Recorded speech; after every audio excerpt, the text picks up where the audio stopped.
Great to be here. Good afternoon, everybody. So what I want to do today with you is, to share some of the work we're doing with mobility. And mobility has really shaped our cities. If you look at this as from Metropolis, from Fritz Lang, you see the city of the 20th century was shaped by the different mobility systems in it. But now those mobility systems are changing. And one of the reasons are changing is that we're seeing a kind of convergence between digital and physical. It's like the internet becoming Internet of Things and changing many, many dimensions of urban life, and in particular, mobility. For instance, today we can see a city like this. We couldn't just a few decades ago. If you look at this, that's the city of Lisbon. It's a visualization by Pedro Cruz, who was in our lab at MIT. It's Lisbon captured using billions and billions of data points collected from the taxi network in the city. And then if you take all of this data and you analyze it, you can discover interesting things. For instance, what you see here is the same data in New York. What you see here is JFK Airport. Every dot is a taxi pickup, a yellow dot, or a taxi drop-off, blue dot. If you zoom out, you see JFK was there. You see now Manhattan and all of the boroughs, the same type of data. Incidentally, this is data that was made accessible by Mike Bloomberg when he was mayor of New York. And Mike Bloomberg built a company, giant company, using data. So when he was mayor, he was really passionate about data. I still remember in his office, he had a little sign that went, "In God we trust, everybody else bring data." And so as mayor, as I was saying, he opened up many data sets, including this one. So we wrote to the Taxi and Limousine Commission and could get this data to analyze it. And one of the first questions we asked was, well, if you look at those 2 points in Manhattan, you got hundreds of thousands of trips connecting them in the course of the year. So how many of those trips could be shared? Now, if you want to ask this question, you probably need to be a little bit more precise and say how many of them could be shared without creating too much inconvenience to people. So if you say in another way, you could say, imagine you want to take everybody to destination exactly when they need to be there, then what is the minimum number of vehicles that you need? If you want to analyze that, you need to develop different mathematics. If you got big data, sometimes we say, we need to develop new mathematical tools, just because the sheer amount of data cannot be dealt with traditional systems. So in this case, we developed something called shareability networks. This is the paper, if any of you is interested in having a look at it.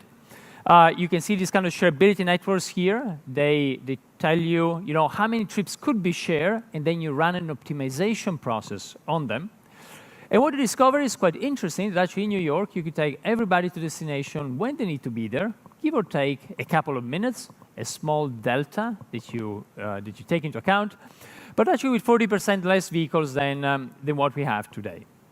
Now, two interesting things happened when this work came out. The first thing, actually, the first results came out, we're still working on these data sets, but the first results came out before Uber launched Uber Pool. And actually, they ended up on the table of Uber. And since then, we started a collaboration with Uber at MIT. And as you know, Uber Pool does exactly this, allows the people going more or less in the same direction to share mobility together. Now, the other thing that's interesting is that, again, when the paper came out, the New York Times ran a piece, ran an article commenting on it, and said, well, this is interesting mathematics, it's an interesting finding, but, New Yorkers don't want to share anything, especially mobility.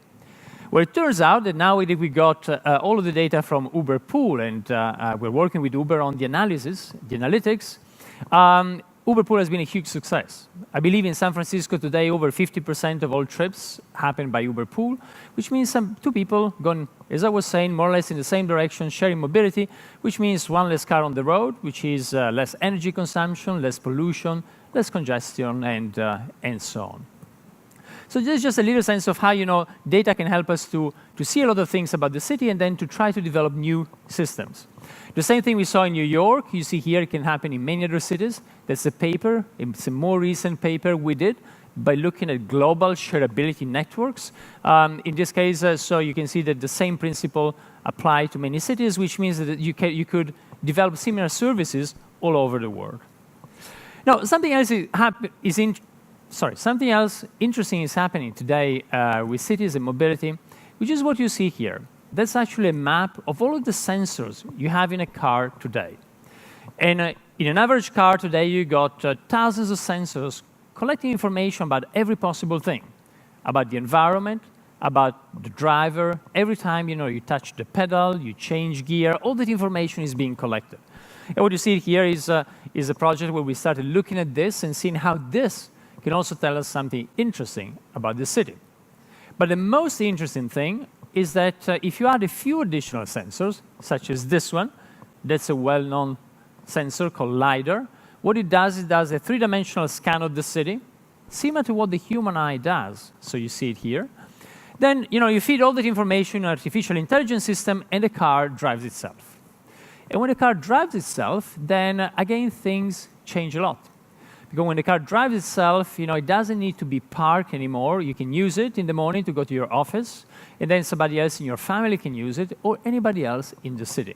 So you can theoretically create a new mobility system which is in between public and private transportation.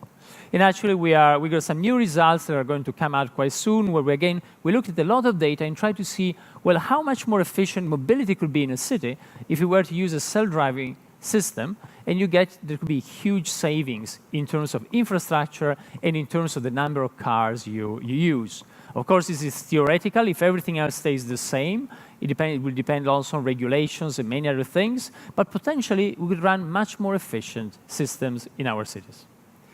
Then when everything will be self-driving, a few years from now, other things might change, such as this. You all know this. That's a well-known traffic light. And traffic lights appear on our road when cars arrive on our roads.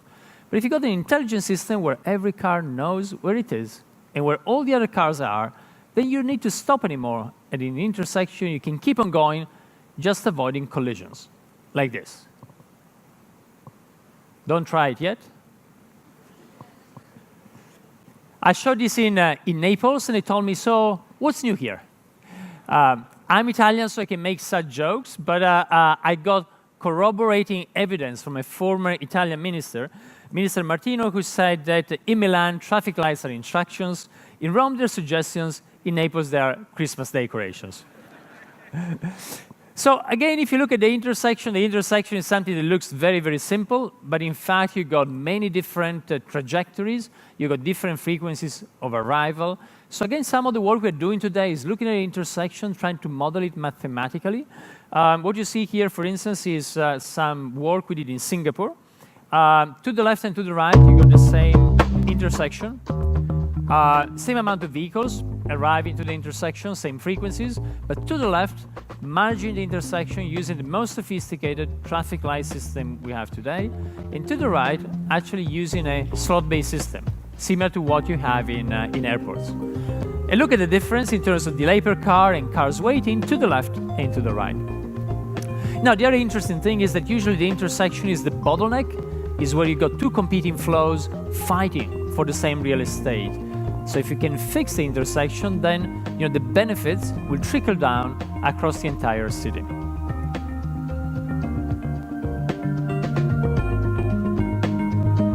And look at the curves at the bottom that tells you about the delay per car and the cars waiting. In both cases, to the left and to the right, again with the same number of vehicles arriving to the intersection.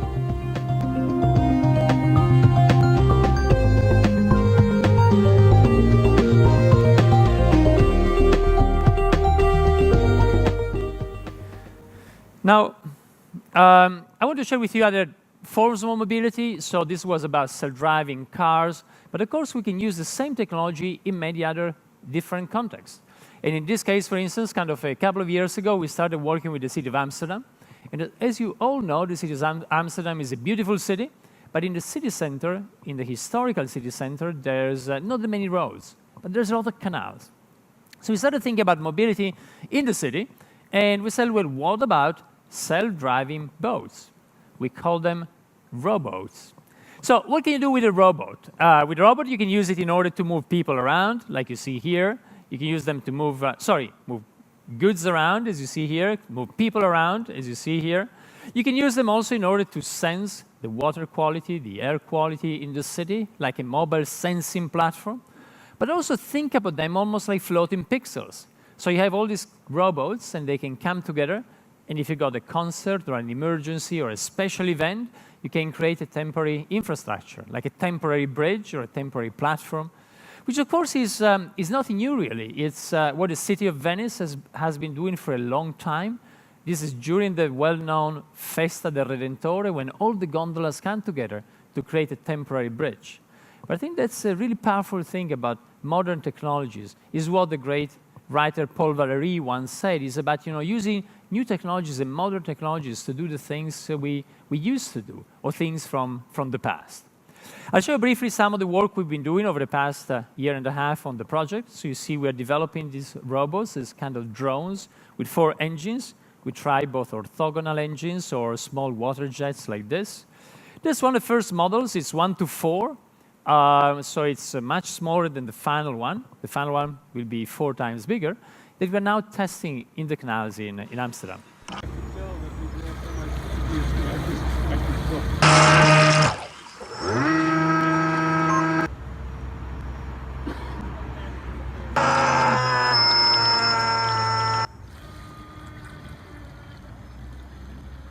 It also moves laterally. You see, you can control it very well. It's totally symmetrical.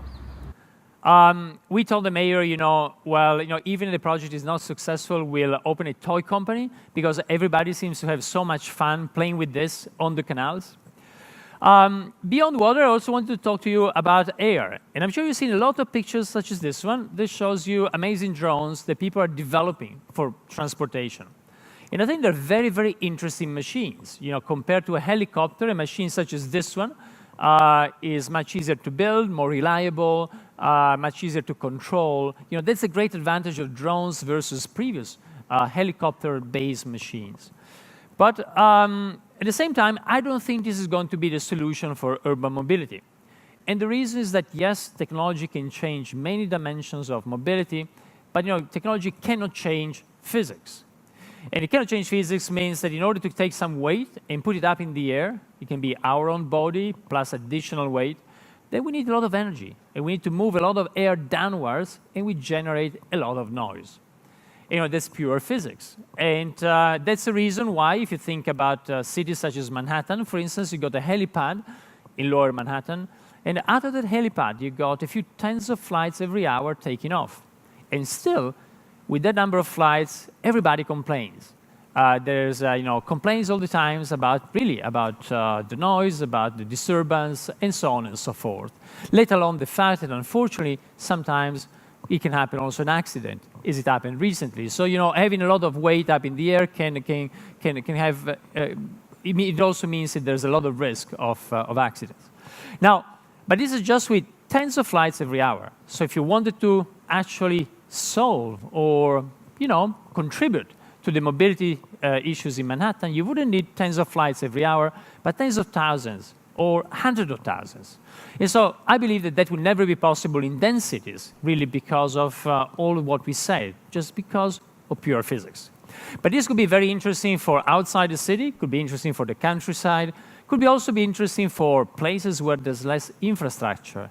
There's very, very interesting projects about drones in Africa at the moment, where there's very little existing infrastructure, so you can actually use the air to connect to different points. You can also use drone as something much lighter in the city, lighter for sensing the city, for playing with different dimensions. That's a project we're working on right now. It's a project where we are using drones as kind of graffiti drones. So they have, you can use them as a collaborative platform for the city, for people to spray paint and create collective art in the city. Or in the next project, you'll see another application we've been developing on the MIT campus. And I need to tell you about the MIT campus. It's a great campus. But no, it's a campus that was built by engineers. So every building has a number. It's very confusing to navigate. They'll tell you, you are in 9250, where we are, and they tell you go to building 36-234. And a lot of people get lost. So we developed a system with drones in order to help them, and in particular, to help Harvard students. Here it is.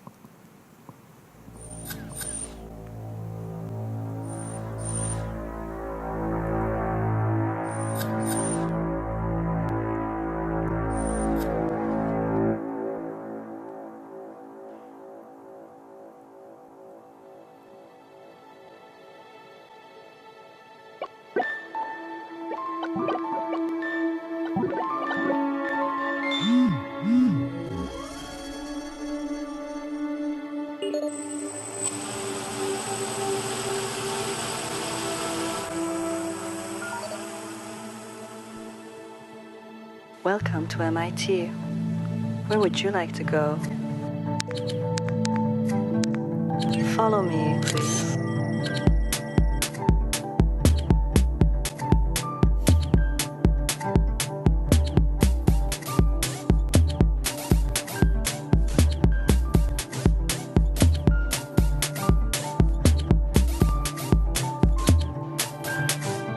The Computer Science and Artificial Intelligence Lab is the largest research lab at MIT. And one of To your the world's right, most important the Media centers of Lab. information technology To your left, research. the Data Center. Follow me, please.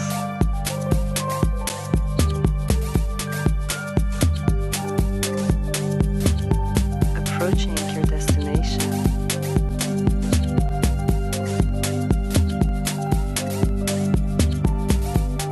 You have arrived. Welcome to Senseable City Lab.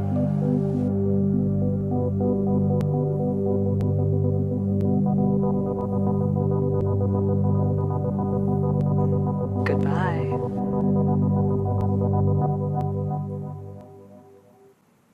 Thank you.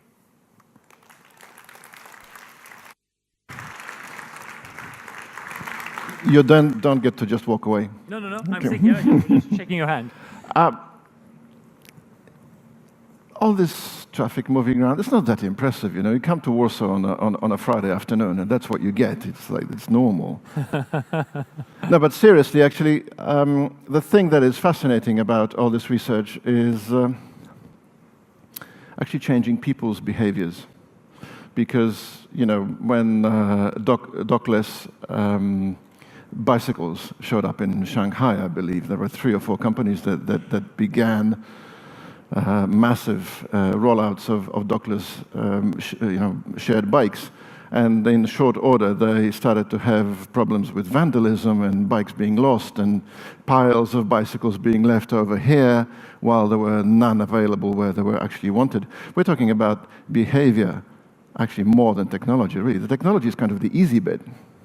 Yeah, well, I think, you know, I believe quite in the autonomy of technology. So I think, you know, the technology develops, and yes, you know, the important thing, as you say, is how we respond to it. You know, you mentioned about the bikes. Yes, you know, you're right, and then we need to adjust our behavior. I think, you know, but I think really, I like thinking about design in the same way as Herbert Simon, the great researcher and Nobel Prize winner, used to say. You know, the idea that the sciences the natural sciences look at how the world is, and design looks at how the world could be. And so what we can do as designers is try out new things. And then, yes, you know, then the important thing is how everybody responds to that. That's why it's important to have a discussion here. That's why it's important, you know, to try out things, to do a prototype, and to look at the change of behavior that might engender. And I would say it's quite similar to what happens with natural evolution, is where, you know, there's a mutation, and then you look at all these kind of feedback loops it generates. And I think what you're saying is quite similar. It's about, you know, like with the bikes, the mobike, ofo bike, and so on that appeared a few years ago that now are all over the world. You know, that was a similar thing. You got this kind of new system in the city, and then we adjust to it, and you see what works, what doesn't work, what we need to do better. For instance, I believe that many of those companies now are turning into e-bikes, and you know, and that's changing a lot because it allows you to have a much longer distance, to cover much longer distances. So I think, you know, yes, you're right, but that's why I believe in the autonomy of technology, and then that will then create a response in society. How important is it, do you think, that the interdisciplinary teams that are put together to solve solutions actually are sourced from the geography that the solutions are supposed to serve? I think they should not be sourced from the geography. Or let me clarify. I think, you know, I think the good thing that we're seeing is that, you know, the best teams is really when you got a lot of diversity. And the diversity is not only geographical. You know, you don't want to have just somebody from a city trying to solve the problem of that city. You want to have geographical diversity. You want to have diversity in education. You got to have as much diversity because that's going to give you, you know, different points of view on the same problem, and, you know, a higher chance to come out with an innovative solution. And then in that process, I think the important thing then is being able to tell the difference between a good solution and a bad solution. And for this, that's what we always try to do at MIT with a team of researchers and students. Is really, today you are exposed to so many ideas. Just go online. You can find zillions of ideas every day. You can find them on any feed, on any tweet, on any thing. And the important thing is really to be able to detect, to find a way to detect the good from the bad. Is what Hemingway once said, was you need to develop a good bullshit detector. And I think that's the most important thing today. That was his greatest invention, definitely. We know some people at the town hall, don't we? I mean, we have reasonable relationships with the mayor, with the deputy mayor. Why don't we get you to come into Warsaw and fix a few things? Yeah. No, first of all, I'm always very happy when I got the opportunity to be here in the city. And but I think there's really the message I would give to the mayor is there's really a very exciting time today because all of these technologies that change our lives over the past 20 years, 10, 20, 30 years. Think about digitization now are entering physical space. It's not anymore just a digital space separated from physical, but it's digital and physical together. And what we saw here today about analyzing urban data is about self-driving cars, about self-driving boats, robots, and so on. All of that is part of this convergence. And this convergence, I believe, is going to change most dimensions of urban life in the next few years. Thank you. Thanks a lot. Mille grazie. Thanks a lot for